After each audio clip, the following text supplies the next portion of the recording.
Welcome back সবাইকে। আমি আবার চলে এলাম আমার একটা কাটানো সারা দিন নিয়ে তোমাদের কাছে।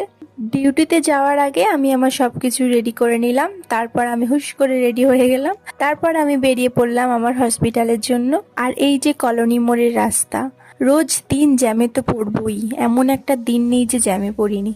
যাই হোক, তারপর পৌঁছে গেলাম হসপিটাল। আর আমার ডিপার্টমেন্ট ছিল মাইক্রোবায়োলজি, আর সেরোলজির কাজও ছিল সাথে সাথে। তারপর মাইক্রোবায়োলজিতে মিডিয়া ঢালার কাজ চলছিল, ওইসব কাজ সেরে আমি বেরিয়ে পড়লাম আমার মেসির উদ্দেশ্যে। আর আমার বন্ধু তো আছেই, রূপসা, ও আমাকে প্রতিদিন ছেড়ে দিয়ে যায়। মাঝে একটু পেট্রোল পাম্পে গিয়েছিলাম, ওর স্কুটিতে তেল শেষ হয়ে গেছিল, ও ভরতে গেছিল। তারপর আমার বন্ধু আমাকে ছেড়ে দিয়ে ওর বাড়ির জন্য বেরিয়ে পড়লো। আর হ্যাঁ, জানো তো আমি খুবই মিষ্টি খেতে ভালোবাসি, মিষ্টি প্রেমী বলতে পারো। তাই রোজকার আমার মিষ্টি লাগবেই, তাই মিষ্টি কিনে আমি মেসের জন্য চলে এলাম। টাটা, আবার দেখা হবে নেক্সট ব্লগে। তার জন্য চ্যানেলটা সাবস্ক্রাইব করো, লাইক করো।